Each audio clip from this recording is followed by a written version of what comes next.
Hi friends, welcome back to my channel. I am Aishwarya from Bapatla. అమ్మ చేలో కొంచెం పని ఉంది, రమ్మని కాల్ చేశారు. ఏంటో చెప్పమ్మా అంటే, లేదు నువ్వు రా, వచ్చాక చెప్తాను అంటుంది. లేదు నువ్వు చెప్తేనే వస్తాను అని నేను అన్నాను. చేలో కొంచెం విత్తనాలు నాటుదాం అని చెప్పి రమ్మన్నారు. సరేలే వస్తానని చెప్పాను. సైకిల్ లేదు కదా, మరి నువ్వు వేసుకెళ్ళిపోయావు కదా అంటే, నడిచిరా అంటుంది.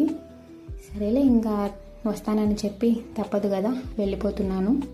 నేను ఎంత పని ఉన్నా మమ్మల్ని చేలోకి రమ్మని అస్సలు పిలవదు. పనంతా ఒక్కటే చేసుకుంటుంది. నాకు నువ్వు ఇంటి దగ్గర చేసి చదువుకుంటే చాలు అంటది. నేను వెళ్ళేసరికి మా పక్క చేలో చిక్కుడు విత్తనాలు నాటుతున్నారు, పిన్ని వాళ్ళ చేలో.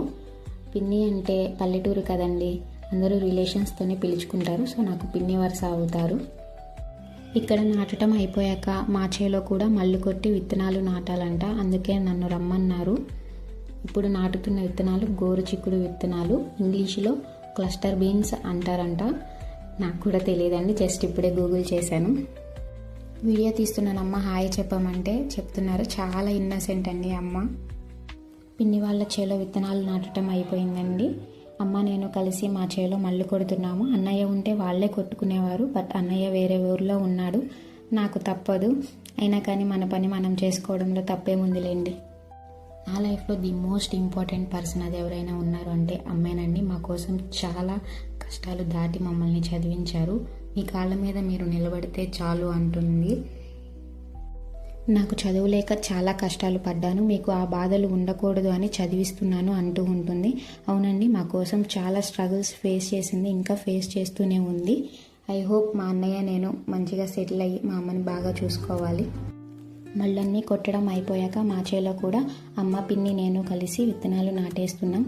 అమ్మ మొక్కలు ఎన్ని రోజులకు వస్తాయని అడిగితే 1 వీక్కి మొక్కలు బయటపడతాయి అని చెప్పారు. చూడాలి, మొక్కలు వచ్చాక వీడియో చేస్తాను. నేను చాలా నిదానంగా నాటుతున్నాను, అమ్మ పిన్ని చాలా ఫాస్ట్గా నాటేస్తున్నారండి. ఒక చిన్న మాట ఫ్రెండ్స్, రైతే రాజు అని అంటూ ఉంటారు కదా, నిజంగా ఎంతమంది రైతులు ప్రశాంతంగా అప్పుల బాధలు లేకుండా జీవిస్తున్నారు. అసలు రైతు తాను పండించిన పంటను అమ్మటానికి కొనేవాళ్ళు, ఇటు అమ్మేవాళ్ళు ఉంటే చాలు కదా, ఈ మధ్యవర్తులు ఎందుకు? ఓకే బాయ్ ఫ్రెండ్స్, మళ్ళీ కలుద్దాం.